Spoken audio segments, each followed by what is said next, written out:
So, good evening to all of my dear students. Welcome back to the class, and let's continue where we left yesterday. Okay. तो बच्चों अपन ने क्या क्या पढ़ा था? What we have studied in yesterday's class.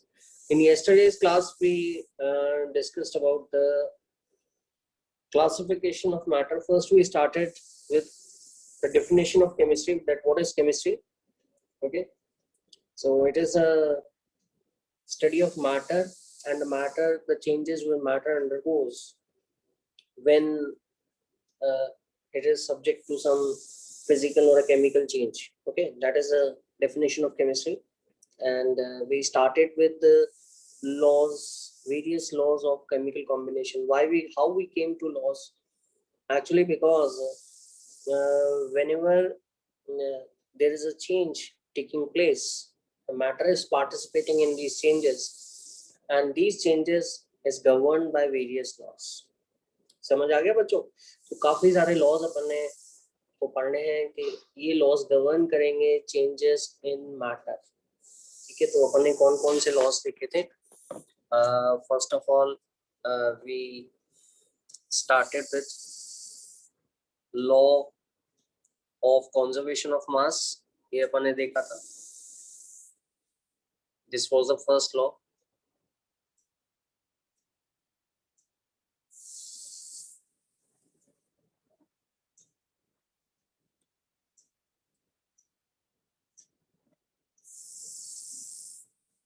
The second thing which we started was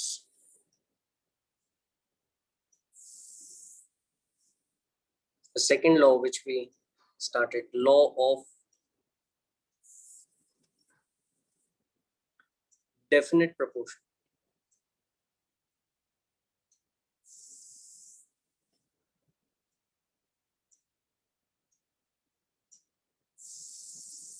ठीक है, law of conservation of mass से तो आप सभी लोग we are familiar, quite familiar, जिसमें mass can neither be created nor it can not be destroyed. It changes from reactant to product. In a chemical reaction, the total mass of the reactant before the reaction is equal to the total mass of the product after the reaction. तो ये तो law of conservation of मास है. फिर है law of definite proportion. Law of definite proportion में irrespective of the source of origin अपन ने we have studied that irrespective of the source and origin, a chemical compound is found to be made up of same type of elements joined together in a fixed ratio by mass. ये अपन ने देखा था. ठीक है, आज अपन को क्या पढ़ना है? What we have to study today. आज अपन को पढ़ना है law of multiple proportion. So let's start with the law of multiple proportion.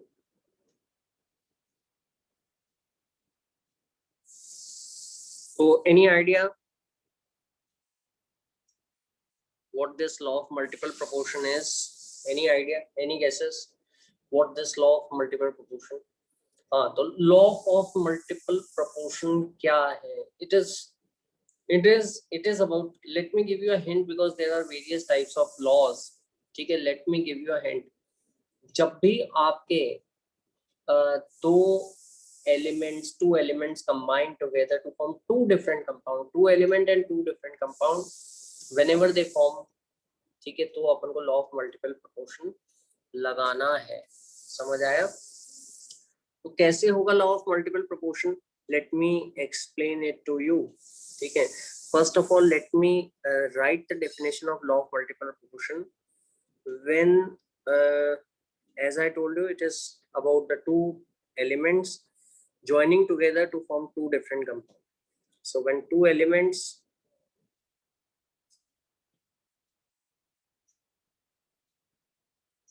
join together to form two different compounds. ठीक है, दो एलिमेंट से जरूरी नहीं है कि एक ही कंपाउंड बने. There can be more than two compound. ठीक है, which can form.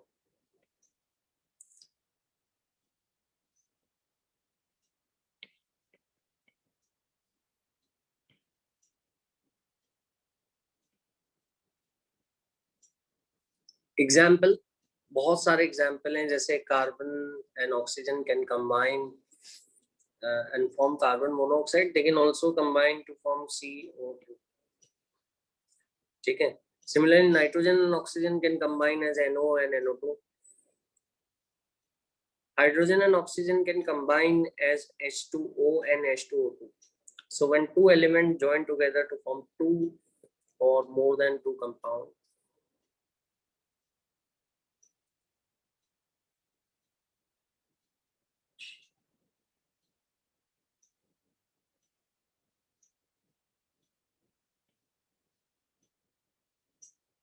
the mass of one element that combines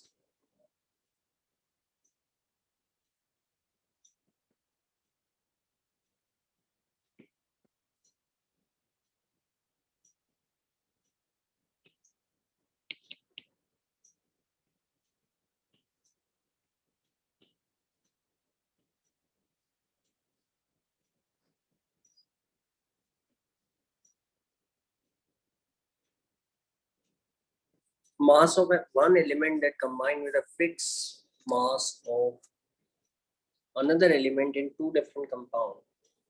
ठीक है.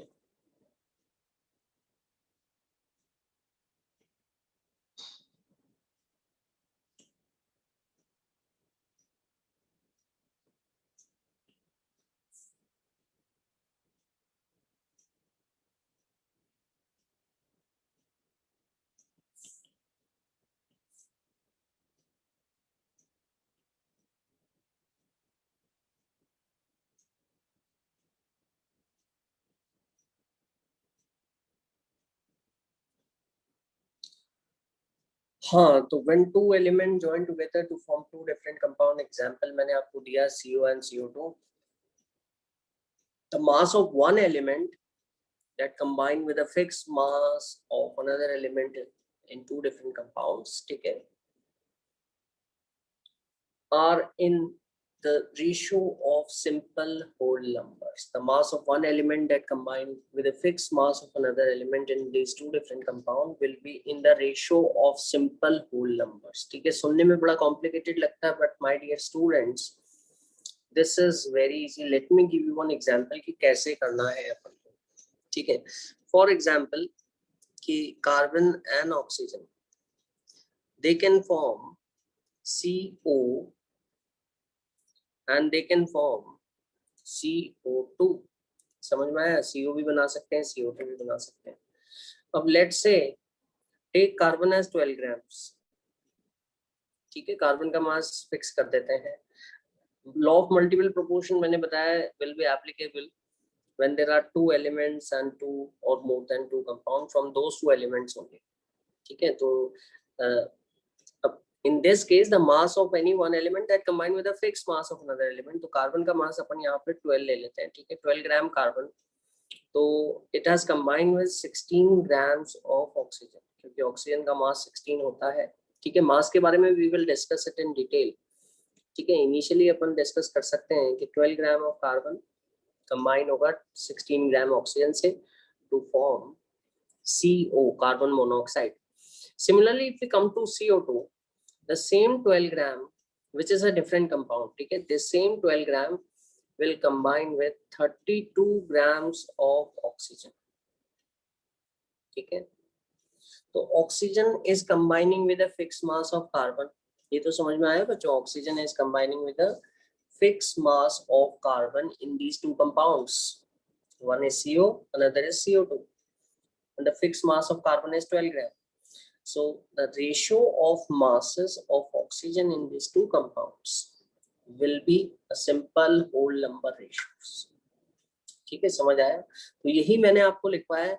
This is what I have discussed. When two elements join together to form two different compounds. Example CO and CO2, NO and NO2. Example H2O and H2O2. The mass of one element that combined with a fixed mass of another element in these two different compounds are in the ratio of simple whole numbers. Is it clear? तो oxygen का mass ratio कितना है my dear students? It is 16:32, and if you cancel out the common number 16, it will be 1:2. समझ आया? ऐसे बहुत सारे example अपन ले सकते हैं माय डियर स्टूडेंट, जैसे let's say NO and NO2, ठीक है। तो नाइट्रोजन का मास अपन कर देते हैं 14 grams because there is one nitrogen atom.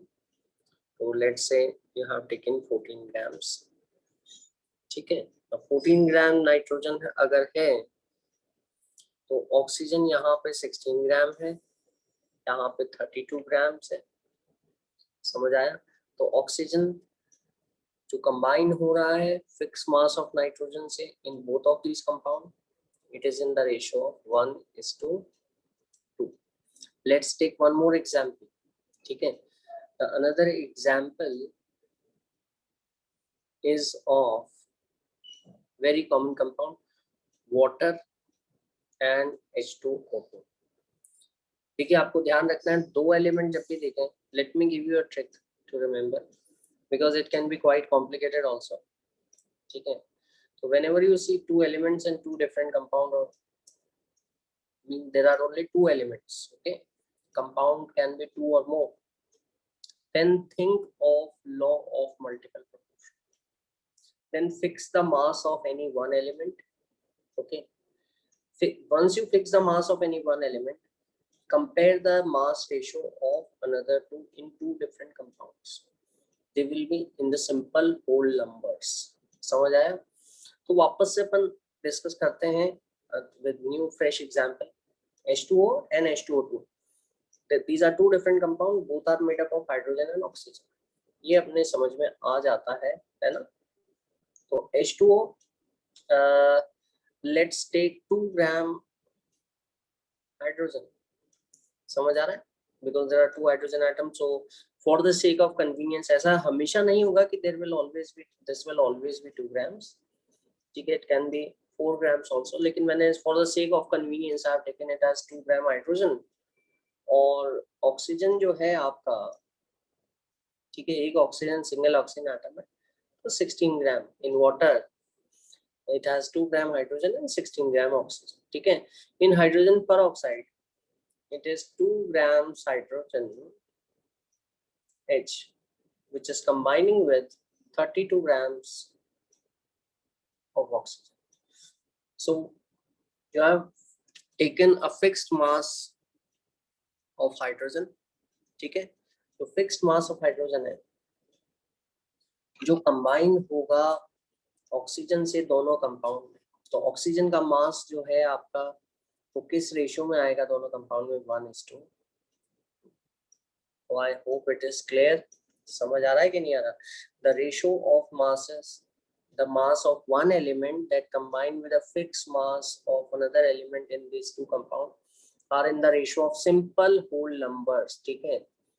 Fix एक का मास फिक्स कर दो, एक एलिमेंट का, fix the mass of any one element, now compare the mass ratios of another element in both the compounds, it will be in the form of simple whole numbers. समझ में आया my dear students? बेटा समझ में आया कि नहीं आया? ठीक है, okay, very good. I hope समझ में आ रहा होगा। नहीं आ रहा तो नेक्स्ट क्लास में you can try it on your own after the class gets over and discuss it with me. और भी अपन एग्जांपल ले सकते हैं, ठीक है, there are lot of examples, ठीक है। मैं जैसे एग्जांपल देना चाहूंगा, नाइट्रोजन और ऑक्सीजन मिलके NO और NO2 बनाते हैं, ठीक है, ये अपन ने देखा ही है, ठीक है। इसी तरह से सल्फर एंड ऑक्सीजन मिलकर आपके SO2 एंड SO3 बनाते हैं, sulphur dioxide and sulphur trioxide. तो सल्फर का मास अगर मैं फिक्स कर देता हूँ, ठीक है, 32 ग्राम, यहाँ पे 32 ग्राम सल्फर है, it is combining with the 32 because there are two oxygen atoms. 32 gram of sulfur is combining with 32 gram of oxygen. यहाँ पे 32 gram of sulfur is combining with 48 gram of oxygen, ठीक है, समझ आ रहा है? तो जो फिक्स मास ऑफ सल्फर है, यहाँ पे सल्फर का मास मैंने फिक्स कर दिया, फिर I have compared the mass of oxygen that combines with the fixed mass of sulfur. तो ऑक्सीजन का मास किस रेशियो में होगा? समझ आ रहा है? 16 to the 32 16 3 48, ये सिंपल होल नंबर्स के रेशियो में आएगा। तो ऑक्सीजन का मास है that is combining with a fix mass of sulphur is in the ratio of simple whole number 2:3 या 1:2। ऐसे होल नंबर्स के रेशियो आएंगे दोनों कंपाउंड में। वन एलिमेंट का मास आपको फिक्स करना है, दूसरे एलिमेंट का मास आपको का दोनों कंपाउंड का रेशियो निकालना है, उससे आपको मालूम पड़ जाएगा। समझ आया? तो फिर अपन एक क्वेश्चन करते हैं। I hope everybody understood it really well and to check the understanding let me write one question. ठीक है, एक क्वेश्चन में लिखता हूँ, find the ratio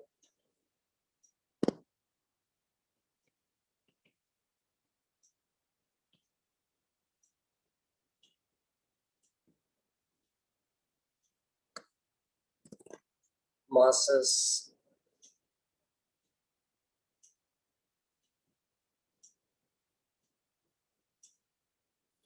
find the ratio of masses of oxygen that combines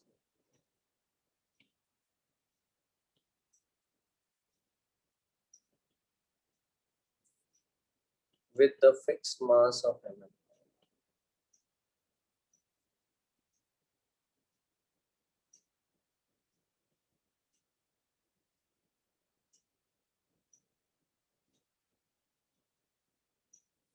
Find the ratio of masses of oxygen that combines with a fixed mass of Mn. Mn का मतलब होता है मैंगनीज। ठीक है, manganese it is an element जो कि steel में मिलाया जाता है that combine with a fixed mass of Mn in two different compound जो कि हैं आपके MnO2 and Mn2O7।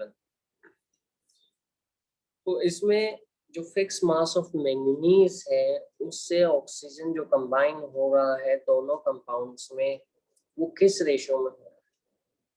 ठीक है, लॉ ऑफ मल्टीपल प्रोपोर्शन आपको ये बताएगा कि ये जो रेशियो है आपका, ये सिंपल होल नंबर्स के फॉर्म में है। ठीक है, आप इस रेशियो को सिंप्लीफाई करके सिंपल होल नंबर्स निकाल सकते हैं। ठीक है, तो आप टेंशन करेंगे यहाँ पर। ठीक है, you will be come in tension कि मैंगनीज का मास तो मेरे को पता ही नहीं है। ठीक है, समझ आ रहा है? अपने मन में there can be some questions and worries in our mind कि we don't know the mass of manganese. ठीक है, तो how we will solve this problem and how we are going to prove it, how we are going to find the ratio of the masses of oxygen that combine with a fixed mass of manganese। समझ आया? Manganese का मास अपन को नहीं मालूम मालूम होने की जरूरत भी नहीं है, दैट्स व्हाई। ठीक है, तो let me give you one trick. Trick क्या होगा यहाँ पे, Mn जो है, Mn का यहाँ पे एक सिंगल एटम है, यहाँ पे दो एटम है, एक का मास फिक्स कर दो। ठीक है, that combine with the fix mass of Mn। ये तो क्वेश्चन में लिखा हुआ है, मैंगनीज का मास आप फिक्स कर दो। तो मासेस फिक्स करने के लिए, बिकॉज मासेस जो है they are proportional to direct numbers number of atom, तो मासेस को फिक्स करने के लिए अपन नंबर ऑफ एटम बराबर करो पहले। तो यहाँ पर सिंगल मैंगनीज एटम है, तो आप 2 मैंगनीज एटम कर दो। समझ आया? टेक 2 एटम ऑफ मैंगनीज, और if you take 2 atom of manganese you will have 4 atom of oxygen। समझ आया? सिंगल मैंगनीज के साथ O2 है तो Mn2O4 कर दिया। ठीक है, why I have taken 2 atom of manganese, क्यों किया मैंने? रीजन ये है क्योंकि मेरे को दोनों में एक का मास कांस्टेंट करना है, सेम रखना है। और यहाँ पे अपन को क्वेश्चन में दे ही रखा है, it is already given in the question कि what is the ratio of masses of oxygen that combine with a fix mass of Mn। तो Mn का मास अपन को फिक्स करना है माय डियर स्टूडेंट्स। तो नंबर भी बराबर होना चाहिए, number should be same in both the compounds, because in the left hand compound MnO2 it is 1, so in order to equate it to the right hand compound I have multiplied it by 2, जिससे Mn का number हो गया 2। ठीक है, but oxygen का number हो गया 4। Similarly in this Mn2O7, यहाँ पे पहले से ही already we are having 2 manganese, तो यहाँ पे we don't have to multiply it by 2, ठीक है। तो यहाँ पे we already have 2 manganese atoms Mn, ठीक है। तो अब दोनों में मैंगनीज एटम सेम हो गए, 2 समझ आ रहा है। तो मास भी सेम होगा because number of atoms are same. और यहाँ पे ऑक्सीजन एटम कितने हैं, फॉर्मूले से अपन को दिख रहा है 7 ऑक्सीजन एटम्स। समझ आ रहा है कि नहीं आ रहा। तो अब अपन कंपेयर कर सकते हैं because mass of atom is proportional to the number, ठीक है। तो the ratio of masses of oxygen, ratio of masses of oxygen, ठीक है। Ratio of masses of oxygen that combines with a fixed mass of Mn, यहाँ पे भी 2 Mn atom लिए, यहाँ पे भी 2 एटम लिए, कितना रेशियो आएगा जल्दी से बताओ मेरे को। Yes, 4:7 and it is in the simple whole number. Simple whole number है ना, 4 भी होल नंबर है, 7 भी होल नंबर है।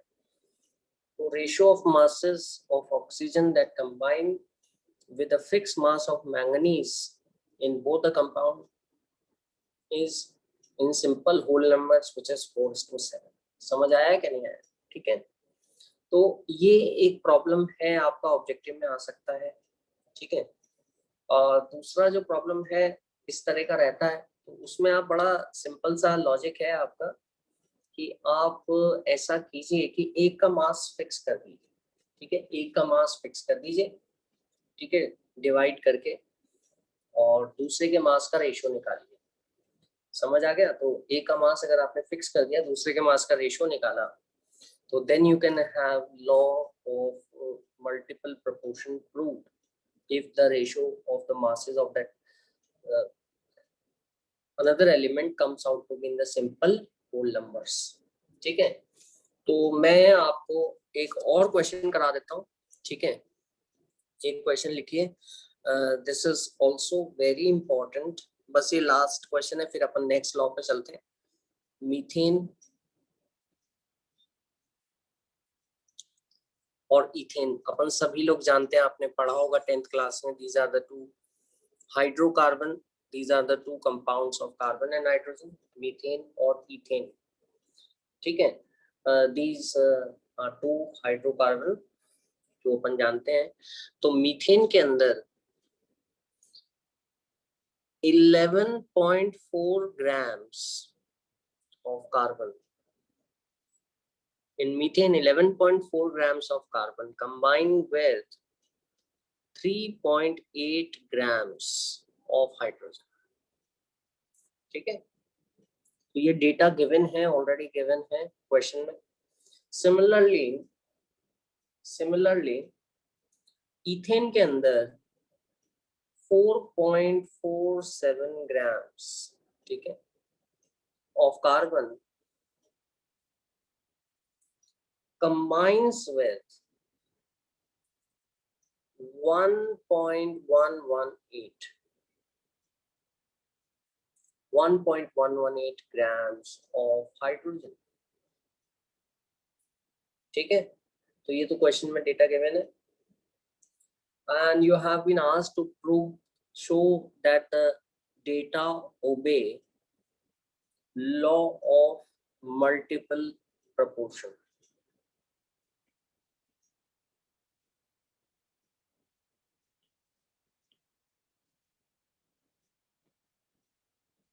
Given data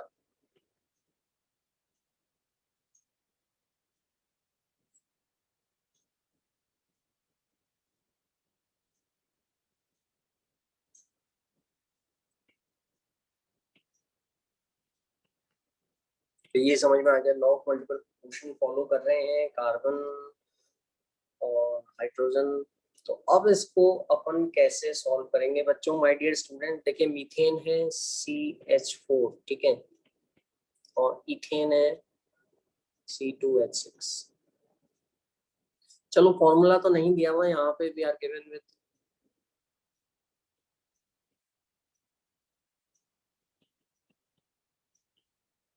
names only. Carbon का मास जो है, मैं इसे टेबुलर फॉर्म में लिख लेता हूँ, 11.4 ग्राम्स। हाइड्रोजन का मास जो है दैट इज 3.8 ग्राम्स। इथेन के अंदर कार्बन का मास जो है 4.47 ग्राम्स और हाइड्रोजन का मास जो है 1.118 ग्राम्स। समझ आया? तो मेरे को मल्टीपल प्रोपोर्शन प्रूव करने के लिए एक एलिमेंट का मास तो दोनों कंपाउंड में सेम लेना पड़ेगा, और फिर मैं दूसरा एलिमेंट का मास का कंपेयर करके रेशियो निकालूंगा जो दोनों कंपाउंड्स में प्रेजेंट है, और वो रेशियो सिंपल होल नंबर में अगर आएगा तो that means these two compound are obeying the law of multiple proportion। ठीक है, तो मैं एक को फिक्स कर देता हूँ। अब मैं किसको फिक्स करूँ ये थोड़ा सा अपन को देखना पड़ेगा बच्चों। तो देखिए यहाँ पे डेटा को थोड़ा सा अगर आप ढंग से देखते हैं तो यहाँ पे 3.8 है ये और ये 11.4 है। ठीक है, तो if you compare this it will be twice. ठीक है, दिस इज ट्वाइस। तो मैं क्या करता हूँ यहाँ पे दोनों इन इसको और इसको 3.8 से डिवाइड कर देता हूँ क्योंकि मेरे को रेशियो कंपेयर करना है इसलिए। तो कार्बन का तो 2 हो गया आपका और यहाँ पे हाइड्रोजन 1 हो गया। समझ आ रहा है कि नहीं आ रहा है?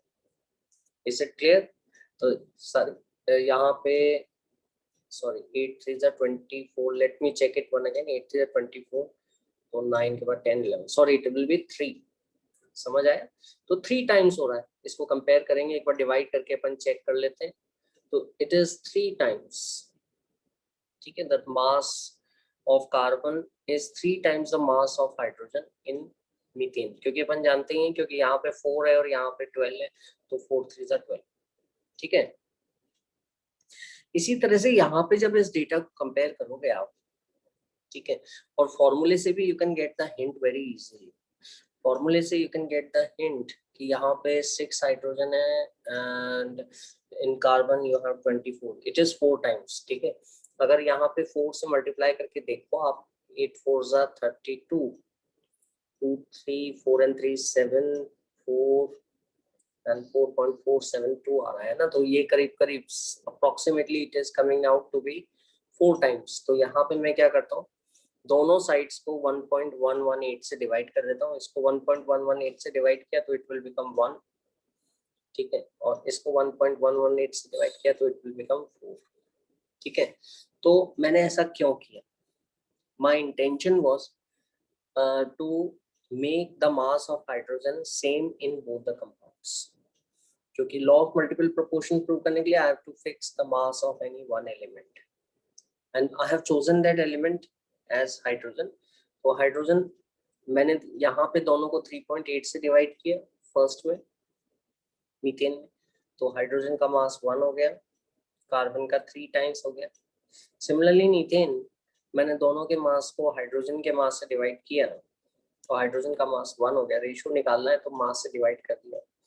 तो यहाँ पे what this data is showing you, the ratio of masses of carbon, the ratio of mass of carbon that combined with a fixed mass of hydrogen, that is 1 gram hydrogen लिया अपन ने। ठीक है, clear? are in simple whole number ratios in both the compound। Carbon का जो मास है simple whole number ratios में है जो एक फिक्स मास ऑफ हाइड्रोजन से जुड़ रहा है। क्या ये बात समझ में आ रही है बच्चों? ठीक है, कार्बन का मास, लेकिन अगर ये इस तरह से दे रखा है तो आपको इस तरह से करना पड़ेगा, make the mass of one element as 1, और या सेम कर दो दोनों में। लेकिन सेम आप कौन सी वैल्यू करोगे, that can be a question. आप कंफ्यूज हो जाओगे, तो इसलिए मैंने कहा कि जो एक जिसको भी सेम करना है ना उसके मास से दोनों एलिमेंट के मासेस को डिवाइड कर दो। तो 3:1 आया, 4:1 आया। समझ आ रहा है बच्चों? तो जो कार्बन का मास का रेशियो है दोनों कंपाउंड में, मीथेन में और इथेन में, that is in the ratio of 3:4। ठीक है, इस तरह की प्रॉब्लम आती है तो आप ऐसे ही अप्रोच करेंगे। Lot of problems are there, iron के ऑक्साइड्स की हैं, कॉपर के ऑक्साइड्स की हैं। ठीक है, तो आप इस तरह से शो कर सकते हैं। ठीक है, कॉपर के ऑक्साइड जैसे 2 ऑक्साइड होंगे, Cu2O एंड CuO। तो यहाँ पे ऑक्सीजन का मास तो फिक्स कर दिया अपन ने, because oxygen atom is same. जो कॉपर का मास है का रेशियो दोनों कंपाउंड्स में, that will be in the ratio of 2:1। ठीक है, इसी तरह से you can take the another example of iron के oxides FeO and Fe2O3। ठीक है, अब यहाँ पे अगर आपको करना है ये law of multiple proportion proof, तो make the mass of iron to be same या make the mass of oxygen same. अगर ऑक्सीजन का मास आपको सेम करना है तो multiply this by 3, so it will become Fe3O3। why I am multiplied by 3? because here you have 3 oxygen. अगर oxygen को same रखना है दोनों में, तो ऑक्सीजन सेम हो गया 3 एटम, मतलब मास भी सेम हो गया। Is it clear? Now compare the mass of iron. Iron का जो मास है that will be in the ratio of 3:2, 3:2 in both the compounds. तो सिंपल होल नंबर रेशियो आ रहा है, दैट्स इट। समझ में आ गया बच्चों? तो I hope it is clear to all of you. Let's move to the new law. ठीक है, नया लॉ पे चलते हैं अपन, और ये है law of reciprocal proportion. Law of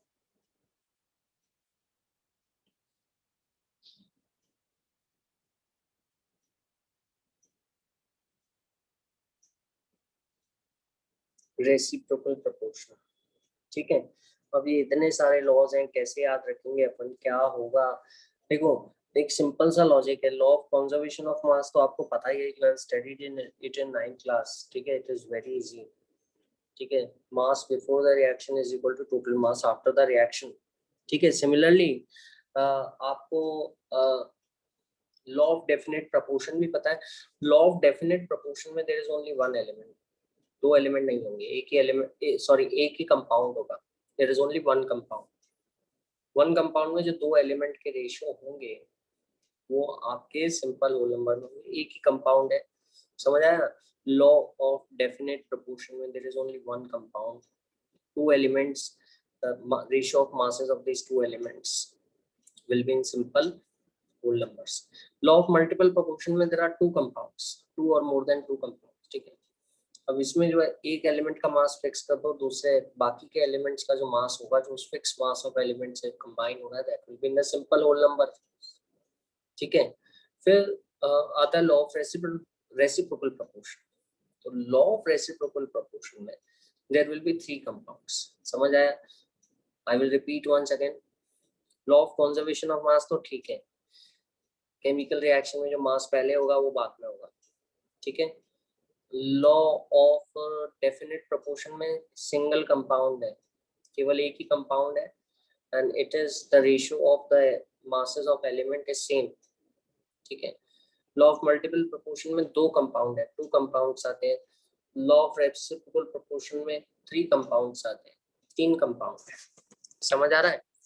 तो 3 कंपाउंड हैं, जैसे कि अपन ले लेते हैं हाइड्रोजन, सोडियम एंड क्लोरीन। तो they are going to form a triangle. ठीक है, let's make a triangle out of it. और NaNCl आपका जो कंपाउंड बनाते हैं वो all of us know that is a common salt which is NaCl। Hydrogen and chlorine मिलके भी कंपाउंड बनाते हैं, they form HCl, hydrochloric acid. Sodium और हाइड्रोजन मिलके भी कंपाउंड बनाते हैं, that is sodium hydride NaH। ठीक है, तो 3 कंपाउंड ले लिए अपन ने। ठीक है, 3 कंपाउंड और उनके 3 एलिमेंट जो आपस में मिलके दो दो मिलके 3 कंपाउंड्स फॉर्म कर रहे हैं। ठीक है, तो लॉ ऑफ रेसिप्रोकल प्रोपोर्शन आपका क्या कहता है? मैं लिख देता हूँ स्टेटमेंट, आप पहले समझिए इसको, फिर इस पे अपन वापस न्यूमेरिकल पे आएंगे।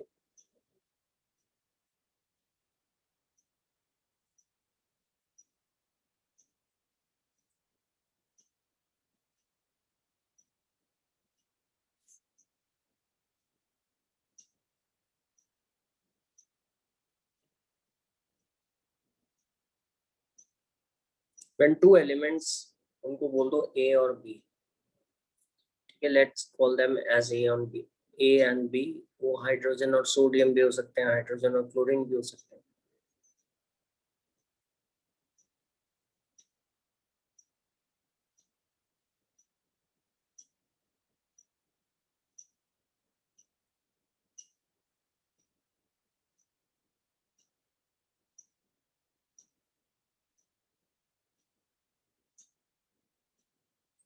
When two elements A and B combine with a third element C,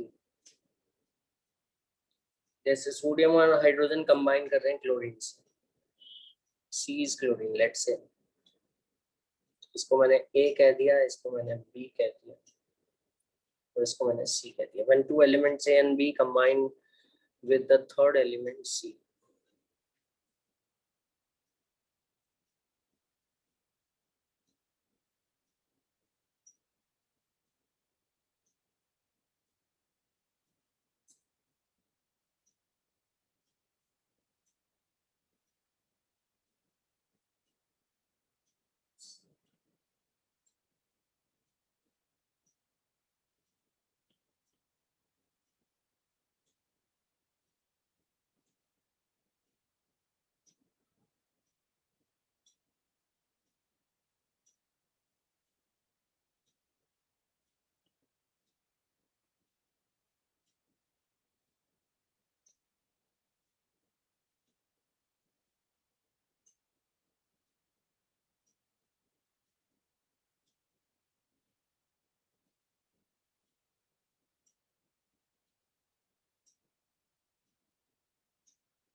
the definition is very long, थोड़ा सा confusion आपको हो सकता है सुनने में, लेकिन let me simplify it for you. Let me first of all read it. When two element A and B, A or B, that combine with the third element C, the ratio of the masses of A and B that combine with the fixed mass of C is either the same or the simple whole number multiple of the ratio when A and B combine directly with each other. बड़ा लंबा statement है, बहुत लेंदी statement है, सुनने में काफी confusing सा लग सकता है, ठीक है, लेकिन बड़ा सिंपलीफाई कर देता हूं मैं आपके लिए कि जब दो एलिमेंट ए और बी किसी फिक्स मास से जुड़ेंगे, fix mass of third element से जुड़ेंगे, तो जो इनका रेशियो होगा, इनके कंपाउंड्स जो सी के साथ ये बना रहे हैं, मास रेशियो होगा, ये मास रेशियो जब ये दो एलिमेंट आपस में जुड़ते हैं उसके मास रेशियो का के बराबर होगा या फिर आपका होल नंबर मल्टीपल होगा, सिंपल होल नंबर मल्टीपल। तो इसको थोड़ा सा मैं जैसे हाइड्रोजन में ले लेता हूँ 1 ग्राम, ठीक है, सोडियम में ले लेता 23 ग्राम, ठीक है।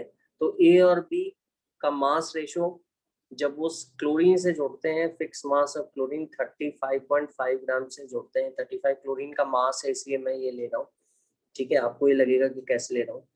तो जो मास रेशियो आएगा हाइड्रोजन का और सोडियम का when they combine with the fixed mass of chlorine, ये जो मास रेशियो आएगा that is in the ratio 1:23. When the two elements A and B combine with the fixed mass of the third element, ठीक है, the ratio of masses of these two elements is 1:23, ठीक है। अब ये जो mass ratio है जब ये क्लोरीन से जुड़ते हैं, ये मास रेशियो उतना होगा या एक सिंपल होल नंबर मल्टीपल होगा उस मास रेशियो का जब ये आपस में कनेक्ट होते हैं। तो जब ये सोडियम और क्लोरीन आपस में कनेक्ट हो रहे हैं तो हाइड्रोजन और सोडियम का मास रेशो कितना है बच्चों? इट इज 1:23 ओनली, क्योंकि सोडियम हाइड्राइड बन रहा है NaH, it has got 1 atom of hydrogen, 1 atom of sodium. तो हाइड्रोजन और सोडियम का मास रेशो क्या होगा when they combine directly with each other? It is 1:20. And hydrogen and chlorine का mass ratio hydrogen and sodium का mass ratio कितना होगा बच्चों when they combine with chlorine and form two different compound? That again is 1:23. समझ आ रहा है? तो मैंने यही बोला कि the mass ratio when A and B combine with third element C is either same or a simple whole number multiple of the mass ratio when these two elements combine directly with each other. तो यहाँ पे तो ये ratio same आ रहा है। जब वो दो एलिमेंट किसी तीसरे एलिमेंट से जाके जुड़ते हैं तो मास रेशो क्या होगा उन दोनों एलिमेंट का, और जब वो दो एलिमेंट आपस में ज्वाइन होते हैं तो मास रेशो क्या रहेगा उन दोनों एलिमेंट का। दोनों मास रेशो कंपेयर करो, दोनों mass ratio either they will come out to be same और सिंपल होल नंबर। समझ आएगा नहीं आएगा? सुनने में बड़ा लेंथी स्टेटमेंट है, ठीक है। आपको मास रेशो निकालना है, ठीक है। सबसे पहले तो मैं बताना चाहूंगा law of reciprocal proportion concerned about 3 element, जहां पे भी आपको 3 एलिमेंट एंड 3 कंपाउंड्स, जहां और 3 एलिमेंट दिखे तो आप लॉ ऑफ रेसिप्रोकल प्रोपोर्शन का सोचेंगे, है ना। लॉ ऑफ मल्टी प्रोपोर्शन में आपके 2 कंपाउंड्स हैं और 2 एलिमेंट, डेफिनेट प्रोपोर्शन में 1 कंपाउंड है 2 एलिमेंट है। समझ आ रहा है? तो एक तो ये आइडिया लग जाएगा आपको whenever the question is talking about 3 elements and 3 compound, it is law of reciprocal proportion, ठीक है। फिर एक का मास फिक्स कर दो, बाकी 2 एलिमेंट का रेशो फिक्स मास से कंबाइन हो रहा है, वो रेशो निकालो, और जब वो दोनों एलिमेंट आपस में कंबाइन हो रहा है तो वो रेशो निकालो, कंपेयर करो दोनों रेशियोज को, either the ratios going out to be same, दोनों का रेशो, ठीक है। या कहेंगे कि लॉ ऑफ रेसिप्रोकल प्रोपोर्शन है। तो आई होप बच्चों it is clear to everyone, ठीक है। Let me give you one, ठीक है। थोड़ा कॉम्प्लिकेटेड है, मैं जानता हूँ, जब मैं भी 11th क्लास में था तो मैंने तो उसको छोड़ ही दिया था, ठीक है। तो let me be very Frank, क्योंकि मेरे को बहुत रेशियोज हैं, कौन पढ़ेगा, ठीक है। मैं यहाँ पे आपको समझा रहा हूँ, आपको ट्रिक भी बता रहा हूँ, मेरे को कोई ऐसा ट्रिक बताने वाला नहीं था, तो I prefer to leave it. लेकिन आप you can't prefer to leave it, ठीक है। आप अच्छी तरह से समझिए इसको क्या आंसर होगा, यू कैन डू इट, ठीक है। If there is a problem you can contact me again. तो नए एग्जाम्पल लेते हैं, फ्रेश एग्जाम्पल लेते हैं, ठीक है। मैं 3 एलिमेंट लेता हूँ, जैसे मैंने ले लिया हाइड्रोजन, ठीक है, कार्बन और सल्फर, ठीक है। थोड़ा बहुत अपन को नॉलेज होनी चाहिए। आपको हो सकता है कि शुरुआत में लग रहा हो कि how you are going to know which compound these 2 elements are going to form, तो उसके लिए सिंपल सा लॉजिक बता रहा हूँ मैं, आप चिंता मत करो, ठीक है। slowly and slowly we will study all of these compounds because it is just the starting of class 11th। जैसे जैसे अपन आगे पढ़ेंगे तो अपन को ये सब मालूम चलता है। समझ में आया बच्चों? तो हाइड्रोजन लेते हैं अपन, तो कार्बन और हाइड्रोजन मिलके कौन सा कंपाउंड बनाते हैं बताओ जल्दी से? Methane, CH4। समझ आ गया? इसी तरह से हाइड्रोजन और सल्फर मिलके कौन सा कंपाउंड बनाते हैं? H2S। H2S is a gas. Carbon और सल्फर मिलके कौन सा कंपाउंड बनाते हैं? कार्बन डाइसल्फाइड, CH2, ठीक है। तो तीन एलिमेंट हैं, इनसे बनने वाले 3 कंपाउंड है। समझ आया सभी को? तो मैं क्या करता हूँ कि एक का मास फिक्स कर देता हूँ, चलो, ठीक है। लेट से कार्बन, इसको ले लिया मैंने 12 ग्राम, तो कार्बन से हाइड्रोजन भी कंबाइन हो रहा है, कार्बन से सल्फर भी कंबाइन हो रहा है। कार्बन से हाइड्रोजन कितना कंबाइन हो रहा है? 4 हाइड्रोजन एटम आर कंबाइनिंग, तो कितना होगा? 4 ग्राम। तो ratio of the masses of mass of hydrogen upon mass of sulfur, the ratio of the masses of hydrogen and sulfur when they are combining with a fixed mass of carbon.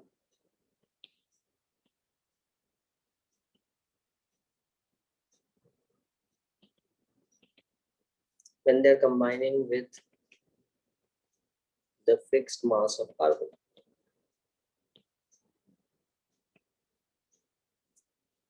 ठीक है, तो कितना होगा, यहाँ पे 4 hydrogen है, एक carbon से कनेक्ट हो रहे हैं, और तो हाइड्रोजन का मास तो 1 ही होता है, तो 4 into 1.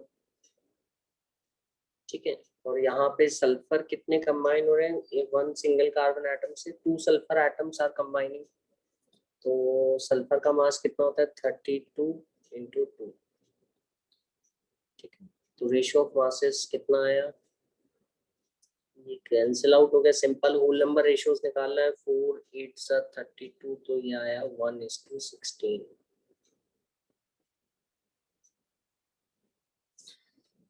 तो मास ऑफ हाइड्रोजन और सल्फर का रेशियो, मास ऑफ सल्फर का रेशियो जो कार्बन से कनेक्ट हो रहे हैं और 2 कंपाउंड बना रहे हैं, methane and carbon disulphide, it is in the ratio of 1:16. ठीक है, ये half of the part of the problem. ठीक है, अनदर हाफ के बारे में अपन वो वाला रेशियो की बात करेंगे जिसमें ये दोनों आपस में कनेक्ट हो रहे हैं. ठीक है, तो मैं वापस से इन्हीं का रेशियो निकालूंगा. मास of hydrogen and mass of sulfur, mass ratio of hydrogen and sulfur when they are combining directly with each other, मतलब इन जब डायरेक्टली कंबाइन हो रहे तो क्या बना रहे हैं, H2S बना रहे हैं. देखो दिख रहा है यहाँ पे अपन को, तो H2S में मास रेशियो क्या होगा, देखो 2 हाइड्रोजन है. ठीक है, हाइड्रोजन का मास 1 होता है एक एटम का, तो 2 into 1. सल्फर एटम यहाँ पे एक ही है, तो सल्फर का मास होता है 32 into 1. तो जब ये आपस में डायरेक्टली कनेक्ट हो रहे हैं तो इसका मास रेशियो आ रहा है 1:16, 16 to the 32 है ना. और जब ये कार्बन से कनेक्ट हो रहे हैं तब भी मास रेशियो 1:16 आ रहा है. तो लॉ ऑफ रेसिप्रोकल प्रोपोर्शन आपको क्या बताता है, यही तो बताता है कि जब वो किसी थर्ड एलिमेंट से कंबाइन हो रहे हैं, 2 कंपाउंड बना रहे हैं, तो मास रेशियो जो होगा वो करीब करीब सेम होगा.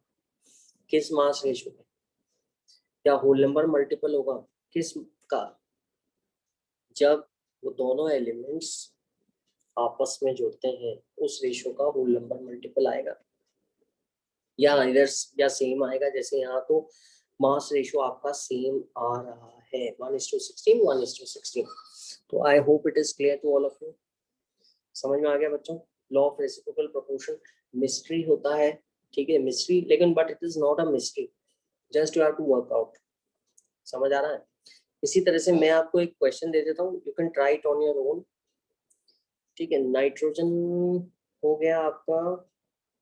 ठीक है, नाइट्रोजन, हाइड्रोजन एंड ऑक्सीजन. ठीक है, make a triangle out of it. Triangle के 3 कॉर्नर्स पे put the 3 elements and on the sides of the triangle write the formula of the compound which is formed when the 2 elements on the 2 vertices join together. तो यहाँ पे मैं आपको ये भी बता देता हूँ, NH3, ठीक है, NO2, और यहाँ पे तो पता ही है अपन को H2. समझ आ गया. नाइट्रोजन का मास फिक्स कर दो आप, हाइड्रोजन और ऑक्सीजन के मास का रेशियो निकालो जो नाइट्रोजन से कंबाइन हो रहा है.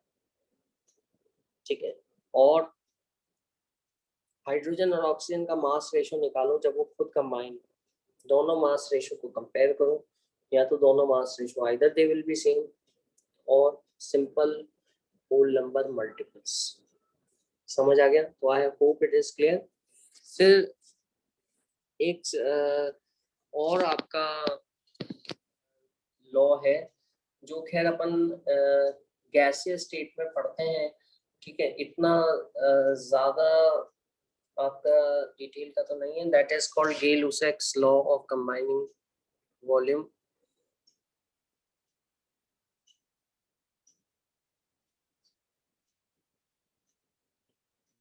ये लुसेक्स लॉ, ठीक है। तो ये actually this law is bothered about the reactions in which the reactants and products are gaseous. तो जैसे यहाँ पर, और आगे चल के अपन प्रूव कर लेंगे इसको, तो गैसियस स्टेट में we are going to discuss it in quite detail. जैसे let's take one example in which involves only gaseous substances, ठीक है. तो जैसे मीथेन है, methane combines with oxygen to give you carbon dioxide, CO2 plus H2. समझ आ गया. तो these two are gases. CO2 is gas, and at high temperature, if this reaction, because it is combustion, so it is going to be carried out at high temperature. So this is also water form, will not be in the liquid, it will be in the form of gases. ठीक है. तो यहाँ पे whenever the two compounds join together, ठीक है, gaseous reactant join together, तो यहाँ पर वो सिंपल होल नंबर वॉल्यूम्स में कंबाइन हो गए. और ये यहाँ पे दिख ही रहा है because volumes are proportional to the moles. ये भी अपन आगे पढ़ते हैं, ठीक है. तो यहाँ पे मैं बोलूँगा, ये स्टोइकोमेट्रिक कोएफिशिएंट देख के कह सकता हूँ कि if I take 1 volume of methane, ठीक है, and if I take 1 volume of methane under same condition, same temperature and pressure, how many volumes of oxygen are required? 2 volume of oxygen are required. 1 volume of methane, 1 volume, I have not given the unit. Unit can be, you can take it as liters, you can take it as ml. So if you take liter, so 1 liter of methane, it is going to combine with 2 liters of oxygen. समझ आ रहा है, ठीक है. And it is going to form 1 liter or volume of CO2 and 2 volume of H2 under same condition. It should not be कि आपका methane आपने अलग टेम्परेचर प्रेशर से लिया, ठीक है, और आपने जो हाइड्रो कार्बन डाइऑक्साइड है उसका टेम्परेचर प्रेशर अलग लिया है, ठीक है. तो ये आपने सभी सेम टेम्परेचर और प्रेशर पे लिए हैं, आइडेंटिकल टेम्परेचर और प्रेशर पे लिए हैं. समझ आ रहा है कि नहीं आ रहा? तभी आप ये कह सकते हो, ठीक है. तो let me write it for you. तो इसको गिब्स लॉ बोलेंगे अपन. तो व्हेन गैसेस और the gases compound react with each other,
और when gases compounds react with each other, they do so in volumes which bear a simple ratio to one another and to the volumes of the products under identical conditions, ठीक है.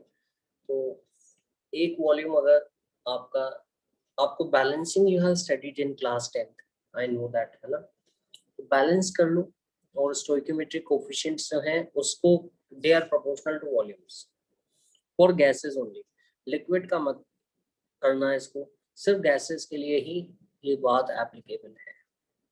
If there is a liquid, there is a solid involved in the chemical reaction, then you will not talk about the volumes of the solid or liquid. ठीक है, उसके लिए अलग है। ये जो Gay-Lussac's law है, that is bothered only about the volumes, because gases जो है अपन gases generally आप gases का volume measure करते हैं। It is convenient to measure the volume of the gases, है ना। मास नहीं मेजर करते, कर सकते हैं, but we don't go for the measurement of masses. तो गैसेस का वॉल्यूम मेजर करते हैं। तो रिएक्शन में जो पार्टिसिपेट करने वाले गैसेस रिएक्टेंट और प्रोडक्ट हैं, ठीक है, उनका इक्वेशन लिखा अपन ने, और उनको अपन ने वॉल्यूम्स को कोरिलेट करते हैं, इससे स्टोइकियोमेट्रिक कोएफिशिएंट्स है। लेकिन you have to keep this in mind that the condition for all the reactant and products should be identical. Temperature, pressure सबका एक जैसा होना चाहिए, and all of the reactant and products should be gaseous. ठीक है, तभी आप under that condition of temperature and pressure तभी आप ये लगा पाएंगे। ठीक है, तो suppose if I can give you one more question, nitrogen and hydrogen combine to form ammonia.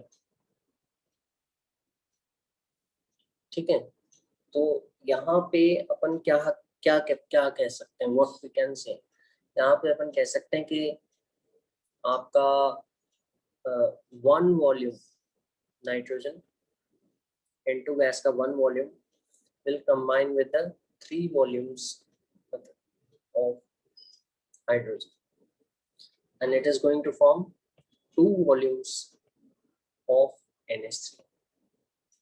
समझ आ गया। तो अगर आपको कोई नया डेटा देता है, जैसे how much will be the volume of hydrogen that is going to combine with 10 liters of nitrogen, तो यहाँ पे अपन को दिख रहा है कि जो हाइड्रोजन का वॉल्यूम है वो 3 टाइम्स है। तो 10 लीटर्स अगर नाइट्रोजन लिया अपन ने, तो यहाँ पे कितना हो जाएगा, 30 लीटर्स हो जाएगा, और यहाँ कितना हो जाएगा, 20 लीटर्स हो जाएगा। ठीक है, तो this is in this way this law helps us in doing the calculations related to the gases, reactants and products. समझ में आया कि नहीं आया? तो I hope it is clear to all of you. ठीक है, तो ये law of Gay-Lussac's law है of combining volumes for gases, reactant and products. ठीक है, तो ये सारे लॉज हैं जो अपन के मैटर के चेंजेस को गवर्न करते हैं।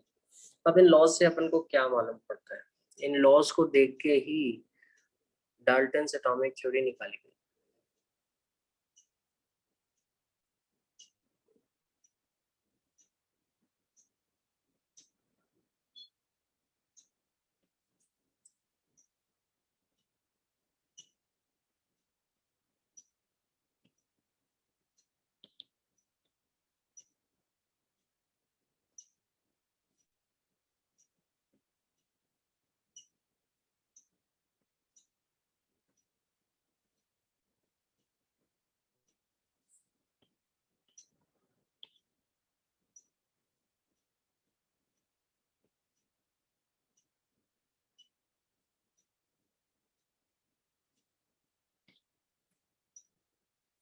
Matter is made up of small indivisible particles, क्योंकि अपन ने तो पहले डायरेक्टली बोल दिया एटम है। आज आपको भी पता है एटम से, आपने आपकी जूनियर क्लासेस में पढ़ा है, लेकिन ये एटम्स का आइडिया आया कहाँ से डाल्टन को? एक्चुअली लॉ से आया। ये सारे लॉ को देखा, उससे उसको आया, तो उसने देखा कि मैटर इज, ये जो लॉ है ये तभी फॉलो हो सकते हैं when the matter is made up of particles. ठीक है, उन पार्टिकल्स को ब्रेक नहीं कर सकते, तब के टाइम में तो नहीं कर सकते थे, आज तो ब्रेक भी कर सकते हैं, लेकिन केमिकल रिएक्शन में तो दे डू नॉट ब्रेक। ठीक है, और डाल्टन ने उनको एटम्स बोला। तो matter is made up of small indivisible particles known as atoms, ठीक है। these atoms cannot be destroyed, they are indestructible, they are indivisible। लेकिन आज तो अपन करते हैं, लेकिन केमिकल रिएक्शंस पे तो ये बात सही है, केमिकल रिएक्शंस में, नॉर्मल केमिकल रिएक्शंस में atom don't break, they are indestructible as far as normal chemical reactions are concerned। ठीक है, तो atoms of an element, all atoms I should say, all atoms of an element have identical mass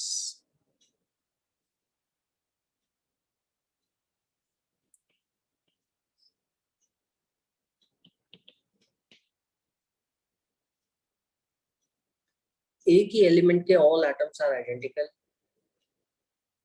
they are identical in what respect? They are identical with respect to their masses, with respect to their properties, and these atoms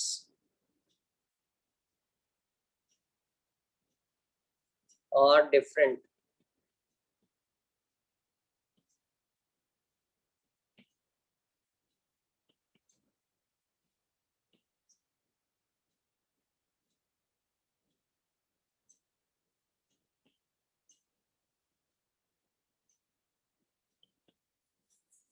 एक element के सारे atom एक जैसे होंगे, उनका मास भी एक जैसा होगा, सब आइडेंटिकल होंगे, आइडेंटिकल मास, प्रॉपर्टीज या साइज बोल दो, सब कुछ सेम होगा, लेकिन ये डिफरेंट होंगे दूसरे एलिमेंट के एटम से। दूसरे एलिमेंट का कुछ और मास होगा, उनका सबका एक जैसा होगा दूसरे एलिमेंट का, लेकिन वो इस एलिमेंट के एटम के मास से डिफरेंट होगा।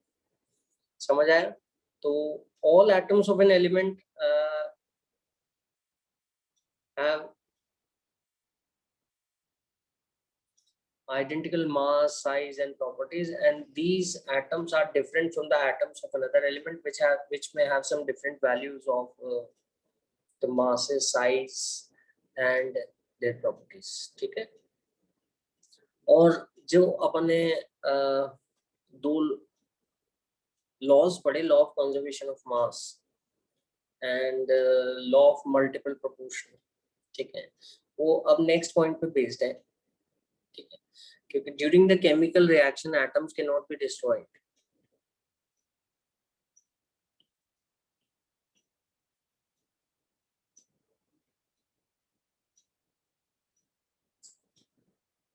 During a chemical or a physical change,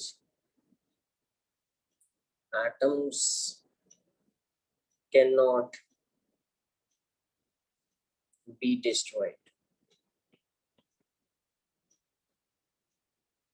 और atoms destroy नहीं होते, but उनके जोड़ने का तरीका बदल जाता है। ठीक है, they change their way in which they are connected to each other। तो पुराने एटम्स आपस में अलग होंगे, टूटेंगे नहीं एटम्स। अगर वो 2 to 3 एटम का ग्रुप है, मॉलिक्यूल्स है, तो उनमें एटम सेपरेट होंगे और नए ढंग से कंबाइन होंगे, तो they will form a new type of molecules. But during the chemical और a physical change atoms can not be destroyed. ठीक है, they just change their way in which they combine with each other. ठीक है, तो इससे मास भी conserve रहेगा। they just change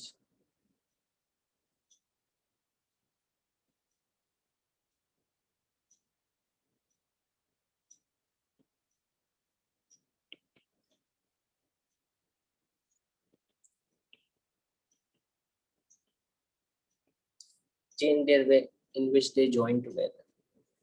ठीक है, तो मास कंजर्व रहेगा बिफोर द रिएक्शन, और प्रोडक्ट में जो रिएक्शन का मास बनेगा वो भी उतना ही रहेगा, क्योंकि एटम्स तो होते वही हैं, बस उनका एक दूसरे से कंबाइन होने का तरीका बदल गया है। तो कंपाउंड्स नए बन गए हैं, बट एटम वो के वही है। They change their way in which they join together, in which they combine with each other to form तो रिएक्टेंट में अलग तरह से कंबाइंड थे, प्रोडक्ट में अलग तरह से कंबाइंड है। एटम उतने के उतने ही है, they are in same number because they can not be destroyed in a chemical reaction, ठीक है। तो they are in the same number, ठीक है, but new molecules are form, why? Because they have joined together in a different way. और जब एक दूसरे से जुड़ेंगे ये atom, because they are indestructible, तो कैन वी थिंक कि सिर्फ हाफ एटम ही जुड़ा दूसरे एटम से? कैन आई से कि वन थर्ड एटम ही जुड़ा? नो, आई कैन नॉट से। समझ आ रहा है? एटम्स रिएक्शन में पुराने अपने बॉन्ड तोड़ेंगे, नए बॉन्ड फॉर्म करेंगे, नए मॉलिक्यूल्स फॉर्म करेंगे, लेकिन when they combine with each other, they combine in the simple whole number ratios because atom cannot be cut into half, ठीक है। और इसी कारण से आपका लॉ ऑफ डेफिनेट प्रोपोर्शन और लॉ ऑफ मल्टीपल प्रोपोर्शन आ रहे हैं, ठीक है, because atom can not B divided into two. एक एटम को आप कट करके ऐसा नहीं कर सकते कि हाफ एटम आप किसी दूसरे एटम से ज्वाइन कर दो, ऐसा नहीं, ठीक है।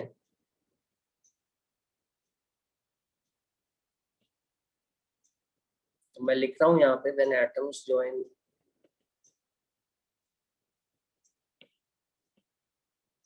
Together to form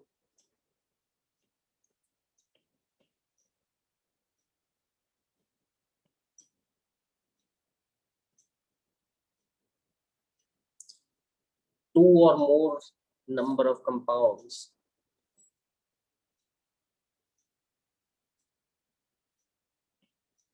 they do so in simple whole numbers। Simple whole numbers में एक दूसरे से ज्वाइन होंगे, समझ आ गया? जैसे कार्बन मोनोऑक्साइड में एक एटम कार्बन का तो एक एटम ऑक्सीजन का ज्वाइन होगा। कार्बन डाइऑक्साइड में one atom of carbon will join with two atom of oxygen. Sulphur trioxide में one atom of sulphur is going to combine with three atom of oxygen, ठीक है। तो they combine with each other in simple whole numbers. You cannot say that one atom of sulfur will combine with a half atom of oxygen, ऐसा नहीं कह सकते, क्योंकि वो whole number में कंबाइन होंगे। तो law of definite proportion, law of multiple proportion, law of reciprocal proportion, ये जो प्रोपोर्शन के लॉज आए हैं एक्चुअली वो इसी कारण से आए।